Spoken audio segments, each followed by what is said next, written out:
अस्सलाम वालेकुम dear viewers, असांजे चैनल ते खुश आमदीद। यूनिवर्सिटी ऑफ सिंध तरफां बैचलर डिग्री प्रोग्राम जी थर्ड मेरिट लिस्ट अनाउंस कई वई आहे।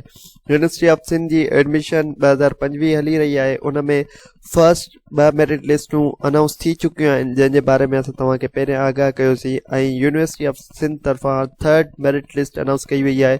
थर्ड मेरिट लिस्ट में नालो चेक करण जे लाइ सेम असां यूनिवर्सिटी ऑफ सिंध जी एडमिशन वारी वेबसाइट ते हलंदासीं, जंहिंजो URL आहे admission.usin.edu.pk। जीअं असां हिन ते हलंदासीं त हिते ई तव्हां बैचलर मेरिट लिस्ट ॾिसी रहिया आहियो। हिते जीअं असां क्लिक कंदासीं त ही provisional merit list search by candidate wise, provisional merit list department wise. त जीअं असां डिपार्टमेंट वाइज अची वियासीं, थी ॾिसो third merit list provisional selection merit list जी अनाउंसमेंट कई वई आहे।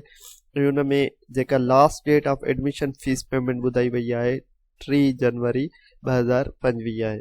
ऐं तव्हां पंहिंजे डॉक्यूमेंट्स 31 जनवरी 2025 ते मेन कैंपस वारा बेनज़ीर भुट्टो कन्वेंशन सेंटर में सबमिट कराईंदा, ऐं जिन्हनि कैंपसिस में अप्लाई कयो आहे उहे पंहिंजे कैंपसिस में। त हाणे असां मॉर्निंग सिलेक्ट कईसीं ऐं university of Sindh Jamshoro programme जेको आहे असां ॾिसूं था त जेको आहे अकाउंटिंग एंड फाइनेंस में केतिरा ऐं मेरिट लिस्ट थर्ड खे सिलेक्ट कयूं था। मेरिट वाइज ॾिसूं था कंहिंजी सिलेक्शन थी आहे। हीअ ॾिसो थर्ड मेरिट लिस्ट में 2 कैंडिडेट जी सिलेक्शन थी आहे। ईअं ई तव्हां जंहिं बि डिपार्टमेंट जी BS आर्टिफिशियल इंटेलिजेंस खे ॾिसूं त थर्ड मेरिट लिस्ट में ही सिलेक्ट थिया आहिनि। ईअं तव्हां पंहिंजो नालो जंहिं बि डिपार्टमेंट जे लाइ तव्हां अप्लाई कयो आहे, या तव्हां हिते तव्हां पंहिंजो CNIC पुट करे सर्च ते क्लिक करे चेक करे सघो था तव्हांजो नालो आयो आहे या न।